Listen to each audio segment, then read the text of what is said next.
Quel bonhomme bizarre, ce Ashley MacIsaac. Il a acheté 2 disques dans sa vie, mais c'est pas grave. J'ai décidé de l'inviter au cimetière. Je l'ai rencontré le 30 janvier dernier. On regarde cette rencontre du 3e type.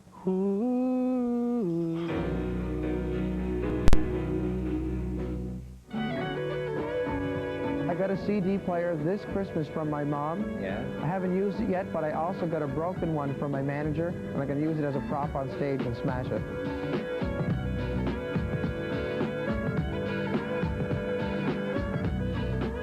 Mr. Fiddler, Ashley MacIsaac, welcome to the Cimetière des CD. You've never watched that show, the Cimetière des CD. I review albums. I trash them sometimes. Excellent. Huh? I didn't trash Did you yours, trash though. garbage? No, I love garbage. I love hearing people say that. Yeah? You don't like garbage? No, but I love hearing people saying, I love garbage. It's a great band. I love your album, too, a lot.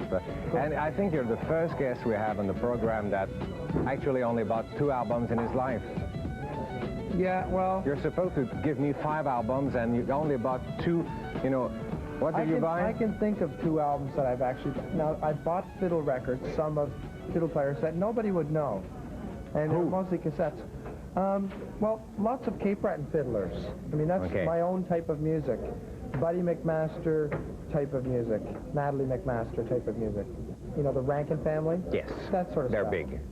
Now, the albums that I can remember from any sort of albums that anybody else would get, when I was 13 years old, I went to Halifax, and I was so excited because I went into the mall to buy Nina's 99 Luft balloons. Her only hit.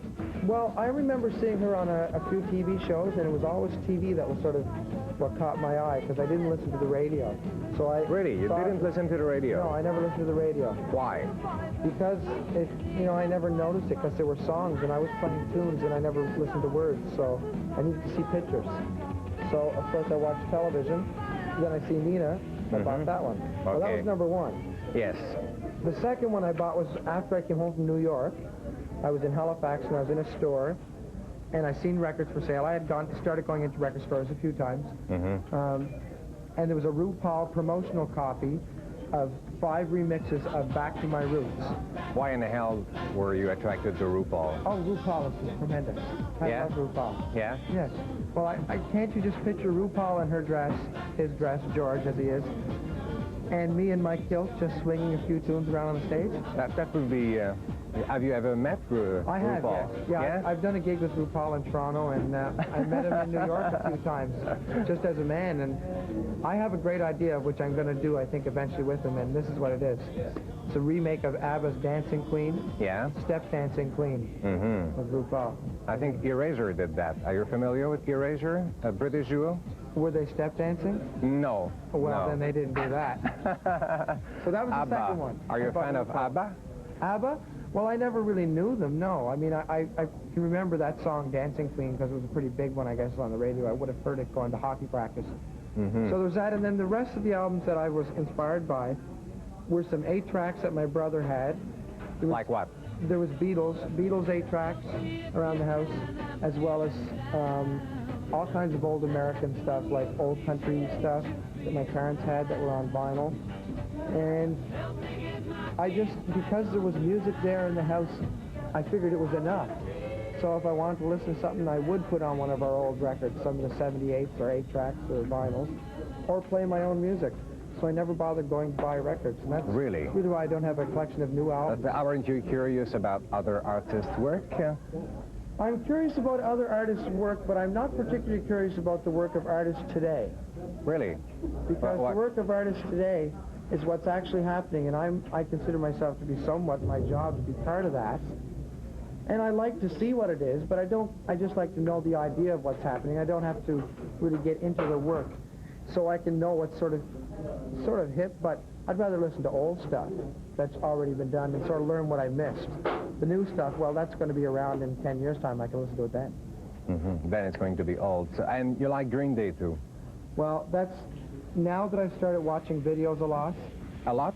Really? Yes, You like videos? I spend a lot of time in hotel rooms, so I watch... It's true, you're on the road non-stop. I watch probably 10 hours of TV a day. That's good. Which is a lot.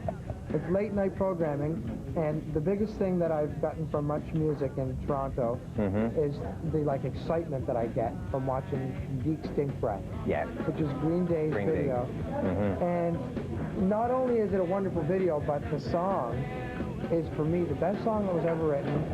And what it describes, which most people don't know, is the method for people to basically achieve cheap insanity. And it's about, your teeth and things. And it's a really bad connection, and it's really sort of gross and stuff, but I like that.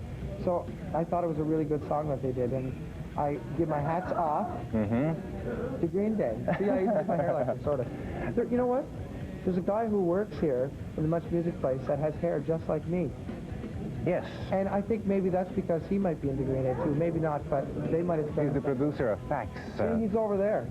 He's the producer of Facts. The producer of Facts? No, he has nice hair. Well, his hair used to be lilac. Really? Yes. Well, that's all these bands that I've, talked about. Do you like Beastie Boys? Because I've read somewhere that you like, someone to listen to Beastie Boys, then switch to your album. So I've heard stuff of the Beastie Boys and seen a few videos, and think that they're totally amazing. And if I could be in the band with your look. I don't know. I think they're cool. I mean, but I'm getting to do a gig with Adam Yosh in New York in February. Good. It's this Tibet House gig that he's supposed to be doing. So I'll hopefully get to meet him then. Okay. Well, thanks a lot, Ashley. Thanks. It was a great pleasure. Buy some more records. I'm sorry I don't buy that.